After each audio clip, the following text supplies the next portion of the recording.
Tahukah engkau ayat manakah daripada kitab Allah yang ada padamu paling agung? Aku menjawab, Allah dan Rasul lebih mengetahui. Baginda mengulangi lagi pertanyaan kepadaku. Wahai Abu Munzir, tahukah engkau ayat manakah daripada kitab Allah yang ada padamu paling agung? Maka aku menjawab, Allahu la ilaha illa huwal hayyul qayyum. Iaitu Allah, tiada Tuhan melainkan Dia yang maha hidup lagi maha berdiri dengan sendirinya. Iaitu mentadbir seluruh makhluk, iaitu ayatul kursi. Lalu baginda menepuk dadaku seraya bersabda, demi Allah, semoga ilmumu membawa berkat dan kebahagiaan, wahai Abu Munzir. Jadi ayat kursi ialah ayat yang paling agung dalam Al-Quran. Kan? Waktu dinamakan ayatul kursi. Kan? Ayat yang paling agung dalam Quran kerana kandungannya menghimpunkan apa? Dia ada asas tauhid. Kalau kita baca Allahu la ilaha illahu, mana tiada Tuhan melainkan Dia. Itu tauhid kan? Itu sebaik-baik seafdal kalimah. Afdalu zikri la ilaha illa la ilaha illallah. Afdalu zikri kan. Sebab tu bila kita baca ayatul kursi ni, di dalamnya ada tauhid kan. Allahu la ilaha illa huwal hayyul qayyum. Itu asma'ullah, wa sifatullah. Hayy dan qayyum, hidup dan berdiri dengan sendirinya. Itu sifat kan, sifat Allah Ta'ala. La ta'khuzuhu sinatun wala naum.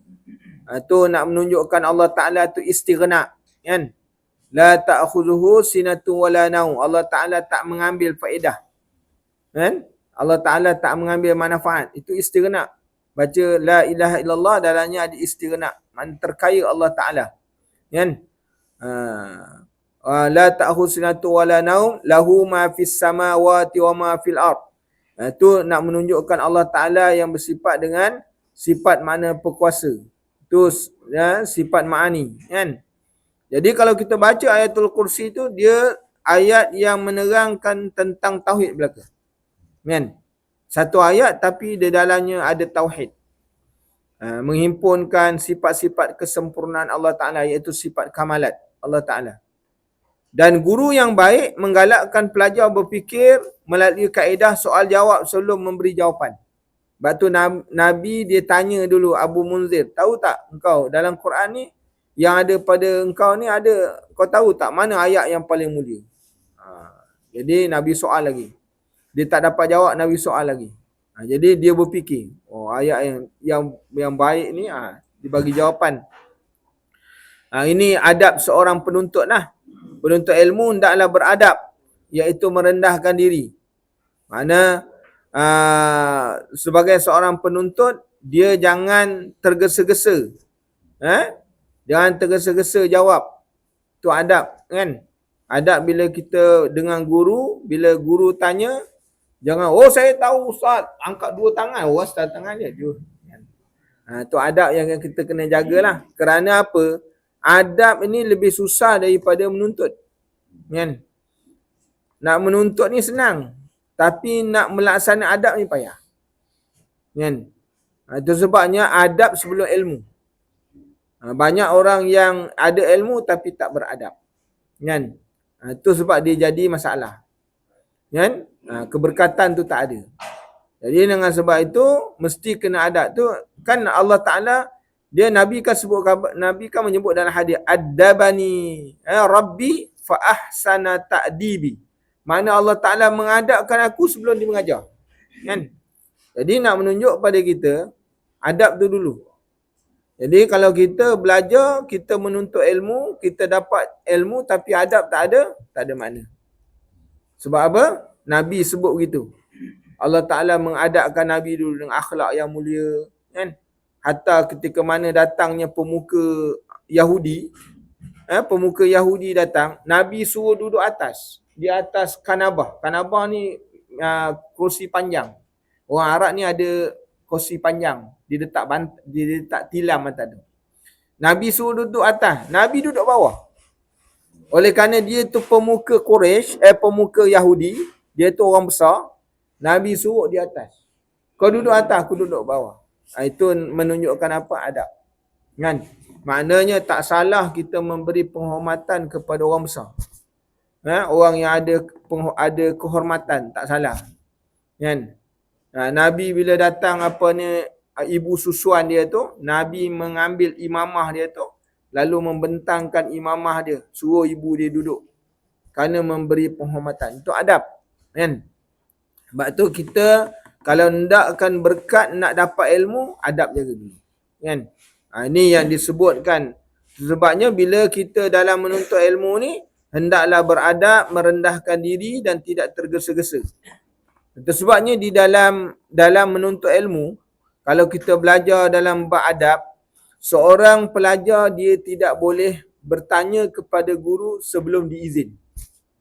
Itu adab tau. Kan? Kalau baca dalam bab menuntut ilmu tu, adab menuntut ilmu tu.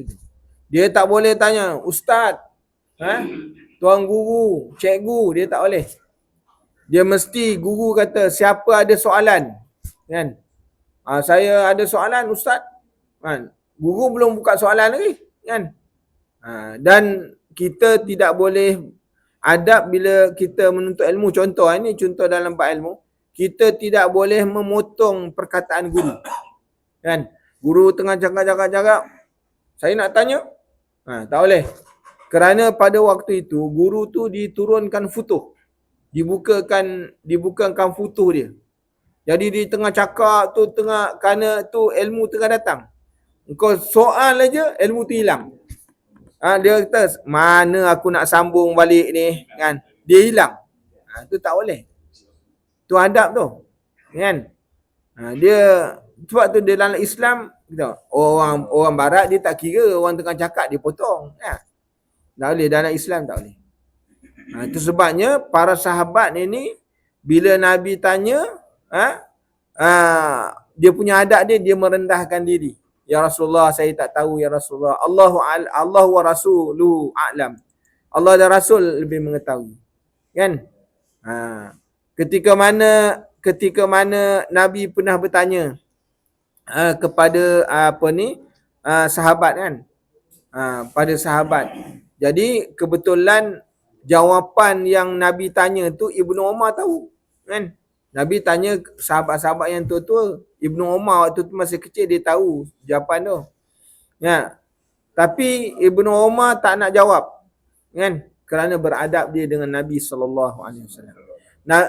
Dia beritahu kepada ayah dia Sayyidina Umar. Dia kata, wahai ya Abah. Abah ni orang Arab kalau sebut tu dia panggilan yang penghormatan yang tinggi, ya Abah. Wahai Abah. Dia kata Nabi waktu dia soal tu, aku tahu jawapan dia. Kan? Sayyidina Umar kata, asal kau tak jawab? Kalau kau jawab aku berbangga. Engkau ni anak yang boleh ni.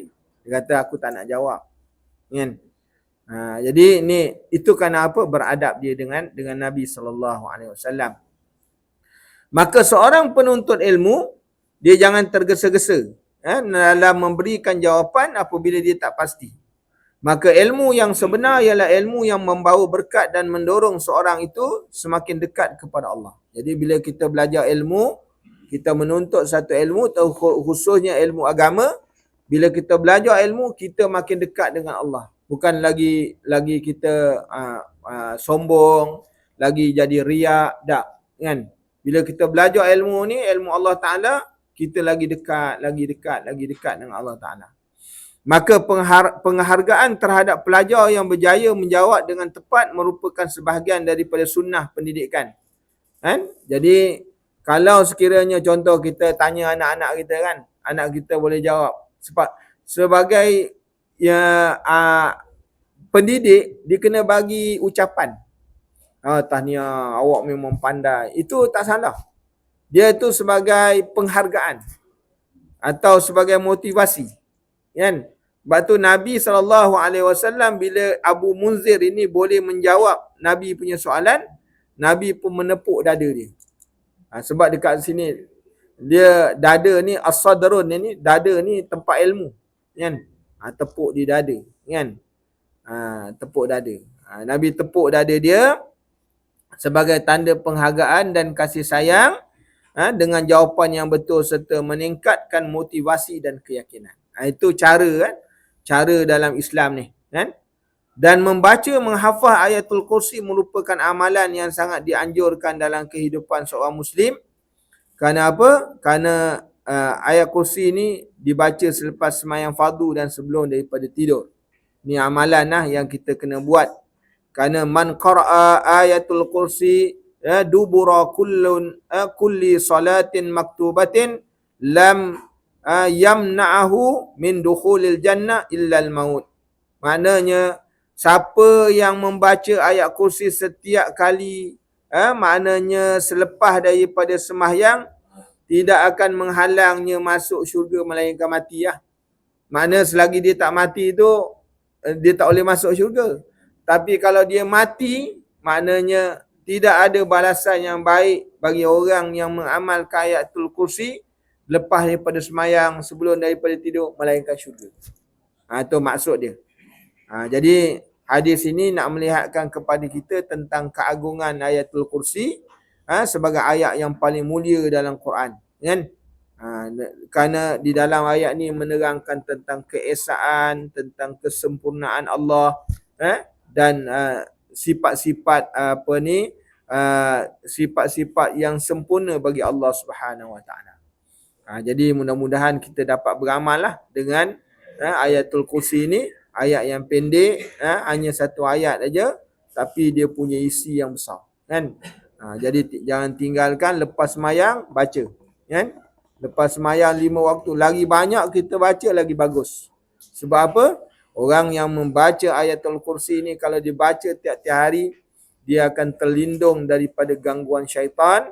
Yang keduanya, terlindung daripada sihir. Orang nak sihir dia tak boleh dengan izin Allah Subhanahu Wa Taala. Enak? Lepas tu satu ketikanya, kan? Seorang sahabat Nabi SAW, dia ni Nabi tugaskan dia menjaga makhzan. Makhzan ni lah gudang. Gudang tempat simpanan korma.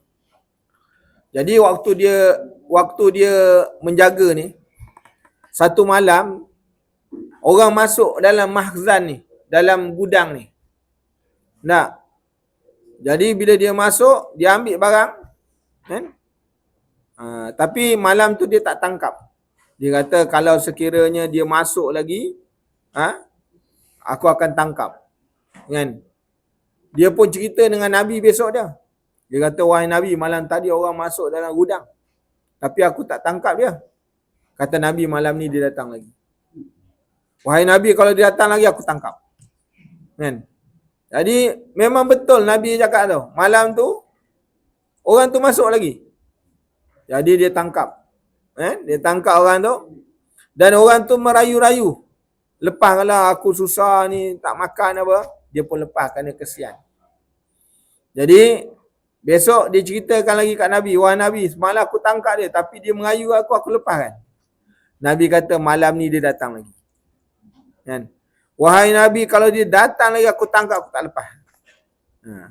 Jadi bila malam tu dia berjaga di gudang, memang lelaki tu masuk lagi.